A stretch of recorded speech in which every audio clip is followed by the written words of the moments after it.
Biz texmi fikrlab kirishdan burun bu 10 passiv kayfiyatning bizga bergan uchurlarini qaytadan bir takrorlab o'taylik. Biz allibirin deb bildik. Agar siz rohatsiz his qilsangiz, siz holatingizni o'zgartirishingiz kerak.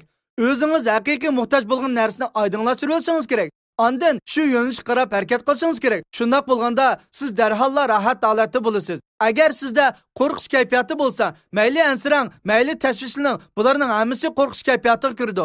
Qo'rqish bizga bir xil uchurni yetkazib berdi. Ya'ni biz ma'lum bir ishni hal qilish uchun tayyor turishimiz kerak degan yetkazib berdi. Yoki kelmoqchi bo'lgan pasiv natijadan o'zimizni qochirishimiz kerakligini deb berdi. Yomon bir ishning yuz bermoqchi bo'lganligidan derak berdi. Moyat jihatdan ilib etganda qo'rqish tayyor turishdan derak berdi. Bu bo'lsa bir qimmatli uchur. Shunday emasmi? Biroq ko'pinchimiz bu xil kayfiyatni inkor qilamiz yoki bu xil kayfiyat bizni besib oladi. Shuning bilan ishimizga qo'rqish kayfiyati texmi kuchayib bordi.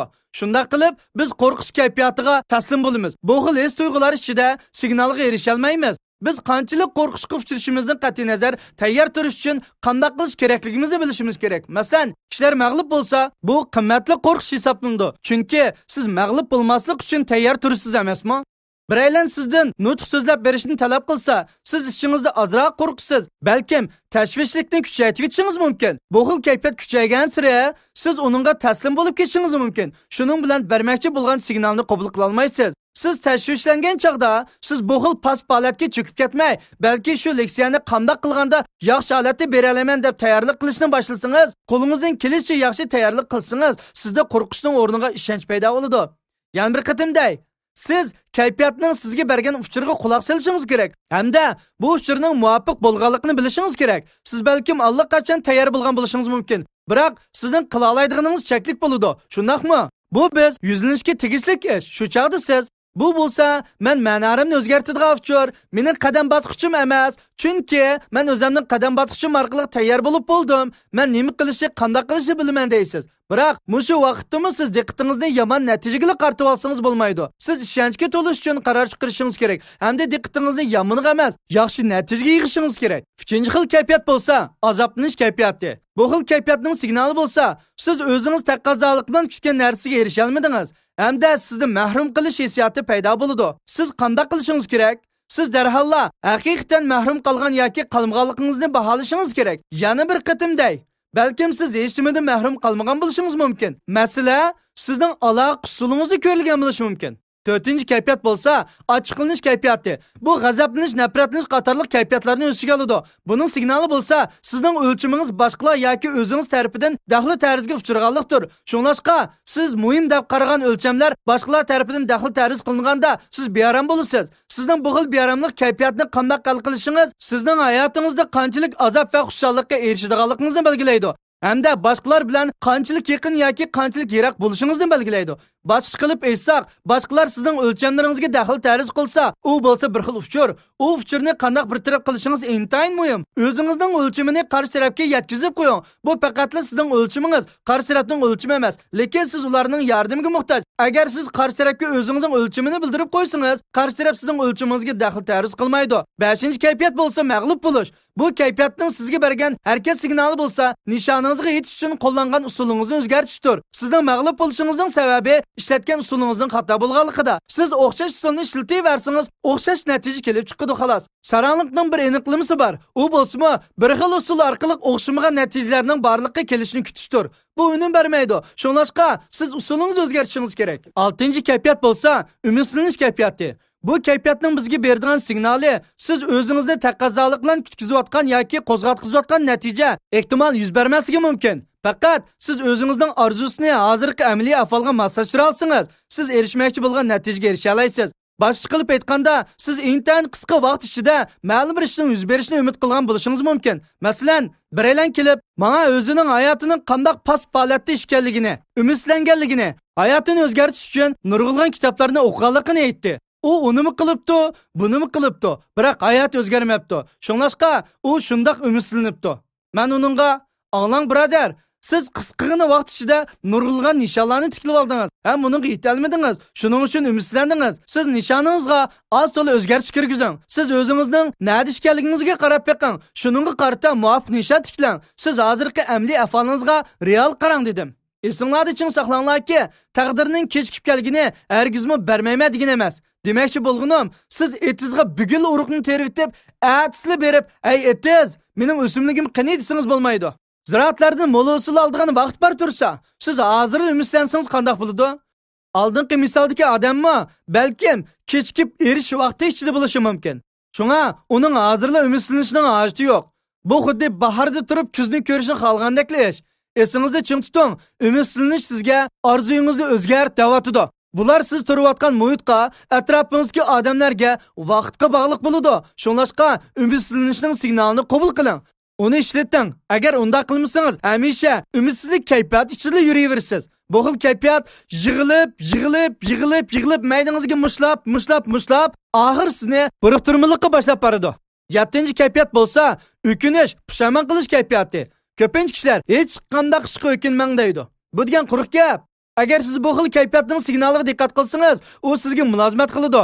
Bu signal nihoyat oddiy. Bu signal bo'lsa, siz o'zingizning o'lchimiga daxl ta'riz qildingiz.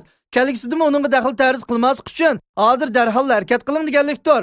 Agar siz bu xil o'kinish kayfiyatiga sal qarsangiz, inkor qilsangiz, u yana qaytib keladi. U amini sizning ichki dunyoyingizni qop-qorong'i qilib yetadi. Yana ba'zilar bo'lsa, o'kinish kayfiyatiga taslim bo'lib, bir umr o'kinish pushaymon ichida yashaydi.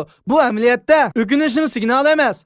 Uning signali bo'lsa, sizning harakatingizni tuzash orqali o'zingizning o'lchimingizga daxl ta'riz qilmaslikdir. Siz ishlarni to'g'ri qilganda sizni ruhlantirishdir. Mana bular siz qilishga tegishli ishlar. Ba'zi siz qila olmaysiz. Bo'libmi ma'lum birarsi o'lib ketganda, bu chaqda o'kinishingizning pushaymon qilishingizning foydasi yo'q. Chunki u ketib qoldi yoki burun yuz bergan ishlarga siz hozir hech qanday o'zgarish ilib bora olmaganda, sizning mushunaq o'kinish pushaymon qilish kayfiyati bo'ladi. Biroq esingizda ching tutingki, siz faqatla hozirgi va kelgusidagi holatingizni o'zgartira olasiz. Siz bunday qilganda o'kinmaysiz. O'kinish kayfiyatining yaxshi maqsadlari bor. U sizni turmush yo'lingizdan ig'ib ketmaslikka yetaklaydi. U sizni oldiga qarab mang'izdi. Sizni texim yaxshi odam qiladi. 8-chi kayfiyat bo'lsa, yetarsizlik kayfiyati. Agarda sizda mushunaq kayfiyat bo'lsa, siz rahmat ayting. Uning signali bo'lsa, siz ma'lum bir ish qilish orqali to'liqlashga muhtoj. U sizdan mukammal bo'lishini talab qilmaydi. Yetarsizlik sizdan faqatla biror ish qilish orqali uni to'liqlashni talab qiladi. O'zingizni aldab o'ltiravermang. Yetarsizlik his qilishingizning sababi bo'lsa, sizning yetarsizlik his qilgan shu ishni yaxshi qilmaganligingizni darak berdi. Siz o'zingizga, "Hey, men tayyor turishim kerak. Biror ish qilish orqali o'zimni texim yaxshi qilishim kerak" deyishingiz kerak. Shunlashqa yetarsizlik kayfiyati bo'lsa, bir ish qilish orqali yaxshilashga yoki o'zgarishga muhtoj. 9-chi kayfiyat bo'lsa, buruqtirmalik kayfiyati.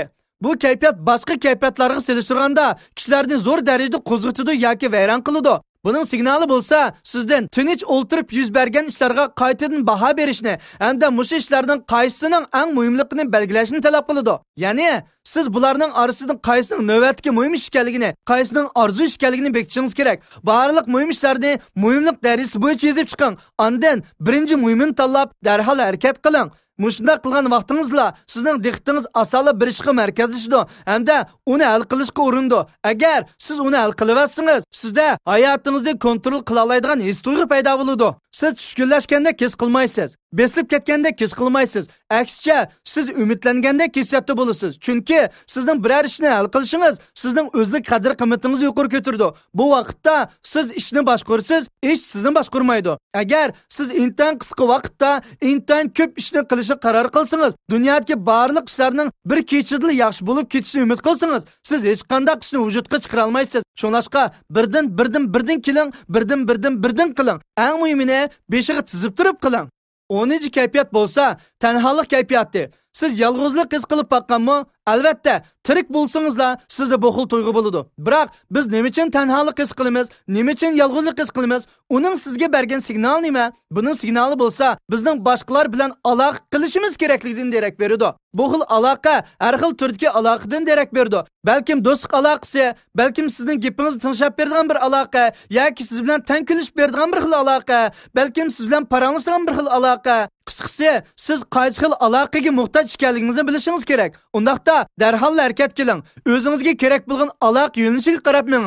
Boshqa qilib aytsak, barliq mushu 10 kayfiyat bo'lsa, mengimizning bir xil harakat signali. Bu kayfiyatlar bizga, "Ey, sizning hozir qilayotgan ishlaringiz toza to'g'ri emas.